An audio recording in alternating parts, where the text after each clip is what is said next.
Welcome to Lecture 4, in which we look at how the teacher may present the material needed for the lesson. In other words, we'll examine the alternatives to the traditional in-class lecture.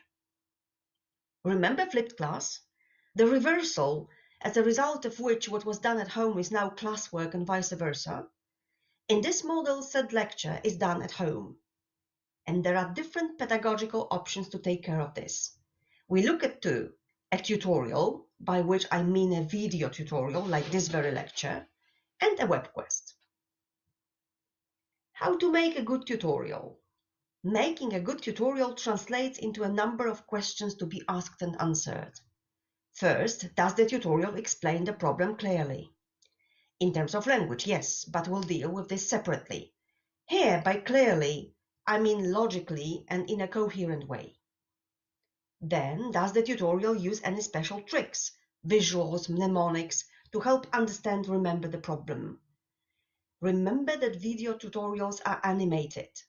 This can be used for grouping, enhancing, color marking, picture associations, and many other memory strategies, the strategies that you probably know and use. Does the tutor use real-life examples? No matter what you explain, the usage and use of the present perfect tense, how to write an email well, or the possible ways of interpreting a work of art. In all these cases, referring to experience, ideally our students' experience, will be very helpful. Taking into account students' attention, well, this is about time, about the length of the tutorial, yes, but it's also about the length of sentences. Making them short adds to clarity. And don't forget intonation. Use the one which makes it more difficult to fall asleep. Does the tutor speak the language of the learner?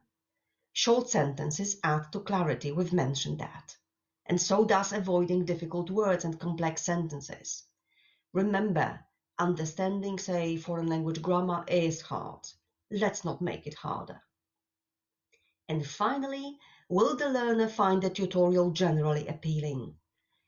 And we are talking about aesthetics, music, editing, dynamics, and others. Instead of making a video tutorial, which is a deductive technique, we may opt for the inductive mode of learning and send our learners on a web quest. What makes a good web quest? First of all, a web quest is a task. Let's remember what good task looks like. A good task has a potential to motivate learners to get involved. It has relevant, meaningful content. It activates learner resources. A good web quest will have all these qualities.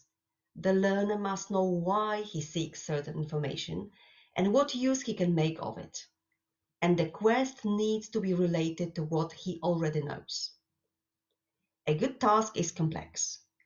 A good web quest will give the students a choice of materials, search modes, and whether she wants to work alone or in a team. She will also have a feeling that she actually learns as she proceeds with the task. A good task is about solving real problems. So don't send your students on a quest to find out grammar rules or what the capital of Canada is. Instead, ask them to investigate what grammar will be used in formal and what in informal writing, and which part of Canada they would like to live in and why. In short, open questions are generally better. And finally, a good task is sequenced and balances the demands students face with the support the teacher offers. In a quest, always remember to make it +1 difficult, one level beyond the learner and his current capacities. Created using Powtoon.